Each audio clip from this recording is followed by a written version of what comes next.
So welcome. Thank you for joining. This will be Thrive with Plants. My name is Maria. I am the nutrition educator at the Healthy Living Program, and Giselle Garces is here as well. She is the registered dietitian at the Healthy Living Program. She will be answering questions throughout the presentation so that she can do that while I present. So before we get started, I wanted to do a little poll and see what you all thought.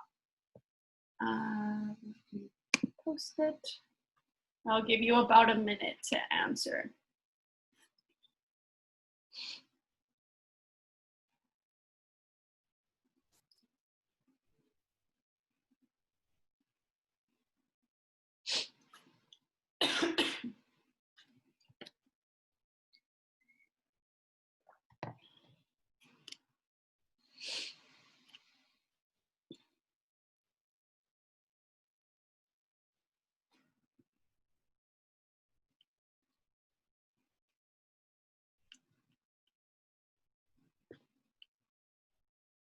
$15 more seconds. For those of you that haven't answered, you still have some time.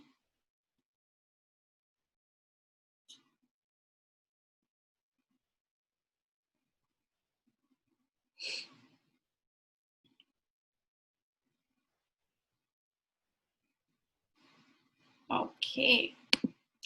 So the question was, a plant-based diet consists of animal products as well as plant-based products. So as you can see, some of you thought this was true and some of you thought this was false. The majority of you actually thought this was false, but it's actually true. So I'm gonna go ahead and do the presentation and you're gonna see why it's true and how this applies.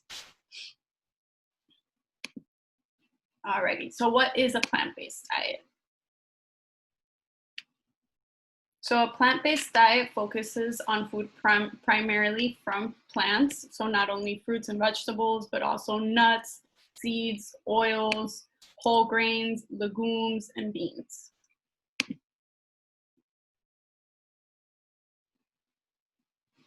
So a plant-based diet is flexible, which is why some of you were tricked in the beginning. So anything can be on the diet in moderation. So this doesn't mean that you have to be vegetarian or vegan. You can have meat and dairy as long as you're proportionately choosing more foods from plant-based sources. So it's not just eating plant-based foods, it's just making that the majority of your meal. Let me get this out of the way because I can't really see. So were you all surprised by what a plant-based diet consists of? Is this shocking? Is this completely new to you all? You can go ahead and drop your thoughts in the chat. So what are the benefits of choosing a plant-based diet?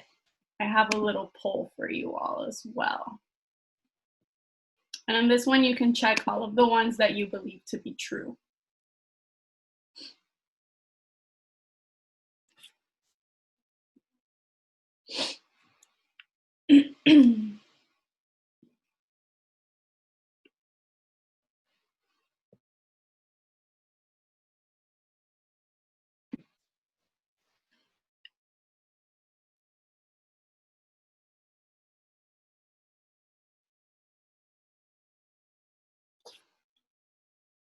I'll give you all a few more seconds for those of you that haven't responded yet.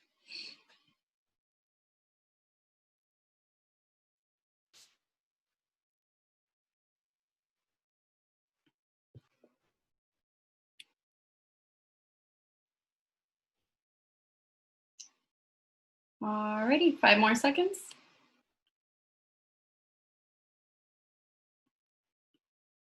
Okay. So what are the benefits of choosing a plant-based diet? So you have boosted energy, you have improved immunity, you have prevention or even reversal of chronic disease, and a reduced environmental footprint. So all of these are actually some of the benefits of choosing a plant-based diet.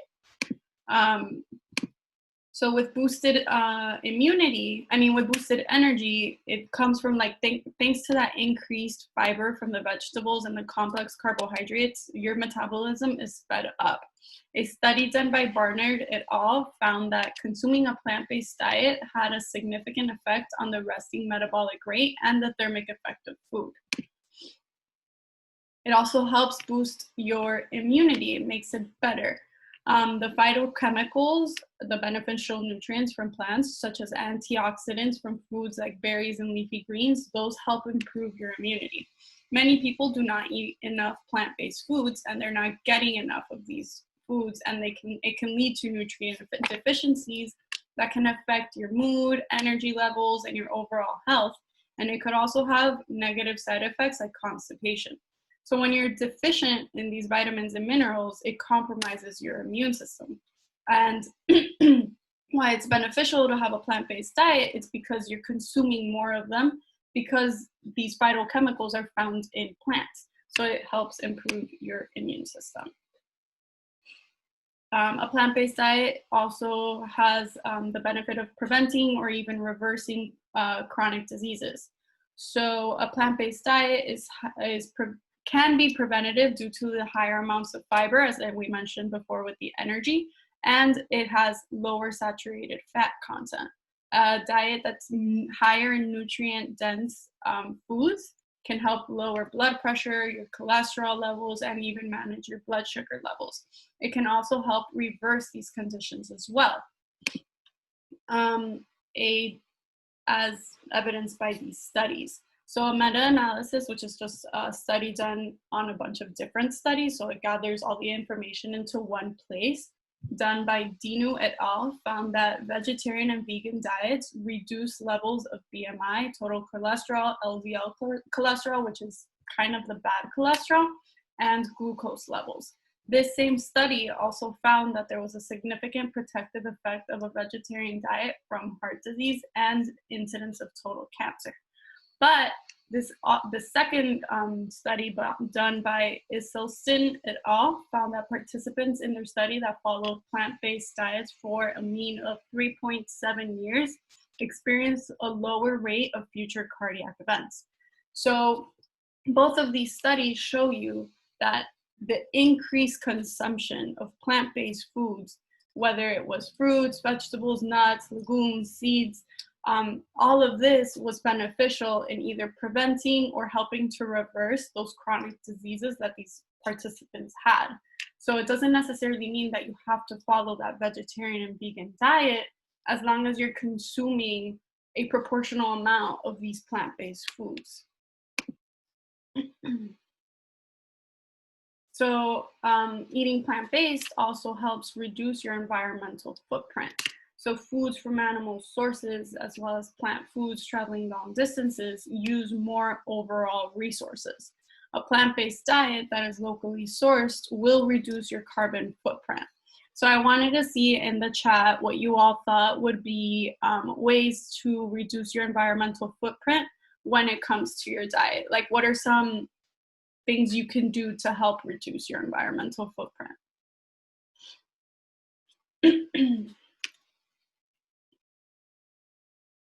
Stopping eating red meat. That's a good one, just because meat production is very high in your, it releases a lot of carbon dioxide into the environment, but you don't necessarily have to stop if that's not what's going to benefit your body. You can just maybe reduce the amount of red meat that you are eating. Somebody else put buying locally. Purchasing locally is great, like going to farmers markets or local farms or anything by you is going to make your environmental footprint a lot less drastic. So locally sourced items or anything you can find within your neighborhood or within your decent area. We're not going to say neighborhood because things in Miami are pretty far, but that is going to benefit the planet a lot more. Get fruits and vegetables from the farmers market. Yes. Composting. Yes. Composting is such a good way to do that as well. And it's also great if you have a garden. You can use your own compost in your garden and your fruits and veggies are going to grow and thrive. actually eating all the food I buy, not throwing food away. Yes, I relate to that a lot. Not to overstock, or in other words, shop for necessary items only. Yes, that is also good. Not to waste food. Reducing the portions of meat on your plate. Yes, Giselle. That's really good. Making sure that the portions you're eating are the portions that are recommended. So actually, the recommended portion size of protein in your plate is 3 ounces. So just reducing that is already going to make a huge impact. So how will you get enough protein? So now that you know all the benefits of the plant-based diet, let's make sure you know how to do it properly so that you're not missing out on anything important for you to properly and adequately nourish your body. So for protein, you need average lifestyle usually needs between 0.8 and 1.0 grams of protein per kilogram of body weight. And you want to make sure that your diet has enough protein to maintain muscle mass, strong bones, and healthy skin. So what are your go-to protein sources? Like, if you can drop them in the chat, let me know what your favorite proteins are, what do you like to eat, what kinds of proteins make it for you.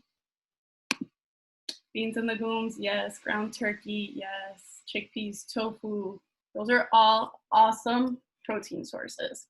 And they're all very different too. So they come from animal sources as well as plant-based sources. So some animal protein sources are meat, poultry, seafood, dairy, and eggs. You can find them canned, dried, frozen, and fresh. And following appropriate serving sizes of about 3 ounces of protein in your meals will allow you to meet your needs. So it may seem a little small at first, because if you're used to eating very large portions of protein, it's going to be different. But this will allow you to meet your needs in a plant-based diet, because remember, you're also complementing with other sources of food that are also rich in protein. Some plant-based foods that are packed with protein are beans, lentils, split peas, quinoa, soy products like tempeh, tofu, soybeans, and soy milk, nuts, and seeds. But something you should keep in mind if you're sticking to just plant-based foods, you want to make sure that you are supplementing with vitamin B12, because that's very hard to get enough of it with just plant-based foods alone. And it may be necessary to also supplement with your bone health vitamins. So here's an example of an omnivore diet. So someone that eats animal products as well as vegetarian, as well as plant-based products as well together. So for breakfast, you have a turkey, egg, and cheese wrap with tomatoes and spinach. For a snack between breakfast and lunch, you can have a cheese stick with grapes and maybe a clementine. For lunch, you have spring mix salad with tomatoes, onions, avocado, chicken, olive oil. You can have as a snack some mixed nuts with dried pineapple. And for dinner, you have chicken breast with quinoa and a side of Brussels sprouts. So just to prove a point that with all these diets, you can meet all of your needs. For this diet, for example, just this little plan right here, there's about 102 grams of protein. This is an example of a vegetarian diet. So let's say for breakfast, you have Greek yogurt with granola, chia seeds, mixed berries, peanut butter. For snack, you have a slice of whole wheat toast with avocado, salt, and pepper. For lunch, you have whole wheat pasta with pesto sauce and tempeh with Parmesan cheese. For snack, you have a cheese stick with 2 clementines. And for dinner, you have a chickpea curry with a side of brown rice and spinach. All of this is going to provide you with around 79 grams of protein. And this is an example of a vegan diet. So let's say for breakfast, you have a fruit salad with almond butter and chia seeds. As a snack, you have rice cakes with avocado, salt, and pepper. For lunch, you have a kale and quinoa salad with grilled tofu and roasted chickpeas. As a snack, you have chickpea hummus with vegetables to dip into the hummus. And for dinner, you have a lentil bowl with vegan sour cream, whole wheat pita bread, and sliced vegetables on the side. This is all going to provide you 73 grams of protein. So as you can see with all three different diets, you are still meeting those protein needs, but they're all coming from different sources. So how will you get enough vitamins and minerals? Let's not just focus on protein. We want a well-rounded diet. So you can have additional sources from drinking milk, alternatives such as soy, almond rice, or hemp milk, which contain both calcium and vitamin D. You eat plenty of dark green leafy lettuce and beans, which contain calcium. Eat whole grains, beans, and fortified cereals for zinc and iron. And you want to eat fortified cereals and soy products to get your vitamin B12. And nutritional yeast is also a great source for vitamin B12.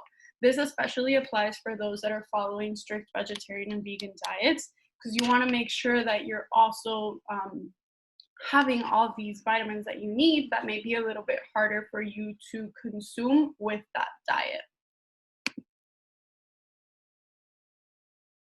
So how do you get started on a plant-based diet? So what I found to be the simplest form would be to start with breakfast. So breakfast is a meal that you should have every day. And it's an easy way to include maybe a meatless meal or a majority plant-based meal for breakfast. And this will make it easier to make that switch. You want to focus on fats. So make sure you're getting fats from different sources, whether it's oils that will help boost your HDL cholesterol, which is the good cholesterol, or fats that are going to help improve heart health. Good sources are avocado, olive oil, nuts, nut butters, and seeds. You want to plan out your proteins. So knowing where your protein is coming from for the day will help keep incorporating plant-based sources like beans and legumes, but also incorporating animal sources. So let's say you have a meal that has some chicken in it. That's great. But you also want to add maybe a side some lentils to it or have a salad with it. That way you're incorporating animal protein as well as other protein sources that may be a little bit more plant-based. You want to stick with it. At first, it might be a little bit hard since you are switching your habits and it takes some time for your body to adapt, but sticking with it is important as later you will be able to reap those benefits. And you want to make sure you keep trying new things. Adding new things into your diet is going to allow you to get a variety of nutrients and minerals and vitamins from different sources. If you stick to that one same meal every single day, not only are you going to get bored, but you're also going to be missing out on important nutrients from different foods. More tips and tricks. So make sure you eat your vegetables. You want to try to have half of your plate be vegetables at lunch and dinner. So make sure to include plenty of colors, like Giselle had said earlier. Eat the rainbow. Make sure there's a bunch of colors on your plate. And then the rest of your plate can be your grains and your protein, and that way you have a very balanced meal. You want to change the way you think about meat. So adequate meat serving sizes are important. Make the animal protein source smaller and incorporate other groups on your plate.